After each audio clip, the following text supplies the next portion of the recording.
Welcome to AP today news. కూటమిని గెలిపించండి అంటున్న కోన రవికుమార్. ఆమ్తల్ వలస సరుబుజ్జిలి మండలంలో లొద్దల కాగితాపల్లి, వీరభద్రపురం, కోన జమ్మన్నపేట వివిధ గ్రామాల్లో ఎన్నికల ప్రచారంలో భాగంగా కూటమి ఎమ్మెల్యే అభ్యర్థి కోన రవికుమార్ మండు టెంటని కూడా లెక్క చేయకుండా మధ్యాహ్న సమయంలో చంద్రబాబు నాయుడు ప్రవేశపెట్టిన సూపర్ 6 పథకాలను ప్రజలకు వివరిస్తూ వైసీపీ కంటే మెరుగుగా ప్రతి ఒక్కరికి లబ్ధి చేకూరుతుందని రవికుమార్ అన్నారు.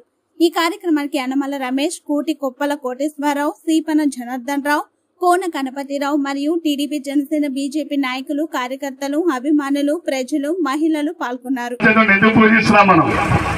అతను మానవుడే కానీ దేవుడయ్యాడు. ఎలా దేవుడయ్యాడు? ధర్మాన్ని పాటించాడు కాబట్టి, ధర్మాన్ని ఆచరించాడు కాబట్టి, ధర్మమే ఎప్పుడైనా నిలవాలి ఈ భూమి మీదని చెప్పినటువంటి మొట్టమొదటి మనిషి రూపంలో ఉన్నటువంటి వ్యక్తి శ్రీరామచంద్రుడు. ఆ శ్రీరాముడు ఏంటి? ఏకపత్ని వృతుడు. మనం ఎవరు శ్రీకృష్ణుని పెద్దగా పూజించాం, శ్రీరాముడిని ఎక్కువ పూజిస్తాం. ఎందుకమ్మా? ఎందుకు? శ్రీరాముడు ధర్మంగా ఉంటాడు.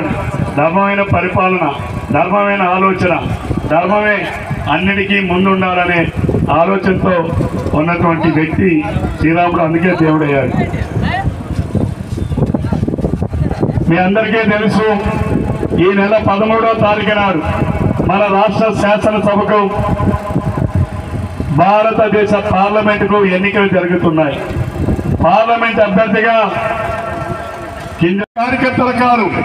ఈ రోజు నేను చెప్తున్నా, ఈ కోనజమ్మనపేటలో రేపు తెలుగుదేశం అధికారంలోకి వస్తాం, వాలంటరీ వ్యవస్థను కొనసాగిస్తాం. ఎవరైతే వాలంటీర్లకు రాజీనామాలు చేయకుండా ఉన్నారో వాళ్ళందరినీ కొనసాగిస్తాను. ఎవరైతే రాజీనామాలు చేశారో కొత్త వాళ్ళు పెట్టుకుంటాం. వాలంటీర్లకి జగన్మోహన్ రెడ్డి ఇచ్చాడు 5,000 జీతం.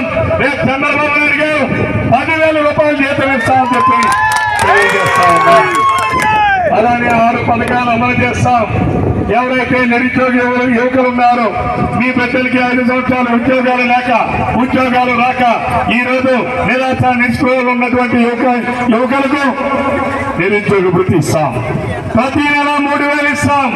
సంవత్సరానికి 36,000 రూపాయలు నిరుద్యోగ వృత్తి ఇస్తాం. 20 లక్షల ఉద్యోగాలు కల్పన చెయ్యాలని ఒక లక్ష్యంగా పెట్టుకొని పనిచేస్తాం. అవి ప్రభుత్వ ఉద్యోగాలు కావచ్చు, ప్రైవేట్ ఉద్యోగాలు కావచ్చు. అలాగే 2వ పథకం, ఆనాడు జగన్మోహన్ రెడ్డి అమ్మఒడిని మోసం చేశాడు. చంద్రబాబు నాయుడు గారు మీ ఇంటిలో ఎంతమంది బిడ్డలు చదువుకున్న వాళ్ళు ఉంటే ప్రతి ఒక్క బిడ్డకి ఏడాదికి 15 ఉన్నారు. ఇప్పుడు పాతలు కాదు, ఇప్పుడు ఏమో ఉన్నారా? ఎవరు లేరు. అలానే ఆనాడు రైతు బంధు పథకాన్ని అమలు చేస్తాం. అన్నదాత అనే పేరుతో ప్రతి ఏడాది కేంద్ర ప్రభుత్వం ఇచ్చే డబ్బులతో కలుపుకొని ఏడాదికి 20,000 రూపాయలు ప్రతి ఒక్క రైతుకి రైతు పెట్టుబడి సహాయం చేస్తాం. అలాగే 4వ పథకం, ఆనాడు చంద్రబాబు నాయుడు గారు దీపం పథకాన్ని పెట్టాం. ప్రతి ఇంటికి ఆడవాళ్ళ ఆరోగ్యం బాగుండాలని గ్యాస్ కనెక్షన్ ఉచితంగా ఇచ్చాం. రేపు మళ్ళా దీపం పథకాన్ని పెడతాం. గ్యాస్ కనెక్షన్ ఉన్న ప్రతి ఇంటికి 3 గ్యాస్ సిలిండర్లు ప్రతి సంవత్సరం ఉచితంగా ఇస్తామని చెప్పి ఈ సందర్భంగా తెలియజేస్తున్నాను. అలాగే 5, జగన్మోహన్ రెడ్డి ఎన్నికల ముందు చెప్పాడు, ప్రతి ఒక్క ఆడబిడ్డకి, ప్రతి ఒక్క కులంలో ఉన్న ఆడవాళ్ళకి పెన్షన్లు ఇస్తా అన్నాడు. ఎన్నికలైన తర్వాత మాట మార్చి 45 సంవత్సరాలు దాటిన ఆడబిడ్డలకు మాత్రమే 18,000 ఇచ్చాడు. ఏం తల్లి, అవునా కాదా? అవునా కాదా? ఏమో అవునా కాదా? 45 సంవత్సరాలకు తక్కువ ఉన్న వాళ్ళు ఆడవాళ్ళు కాదా? వాళ్ళ కుటుంబాలు ఉండవా? బిడ్డలు ఉండరా? వాళ్ళకి అవసరాలు ఉండవా? వాళ్ళకేం కష్టాలు ఉండవా? వాళ్ళకేం పండగలు రావా?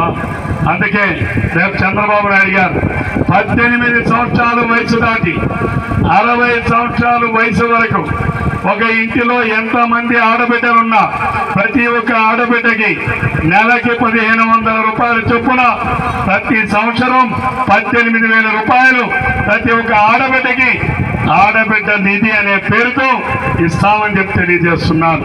ఒక ఇంటిలో ఒకరుంటే 1500, ఇద్దరుంటే 3000, ముగ్గురుంటే 4500, నలుగురుంటే 6000.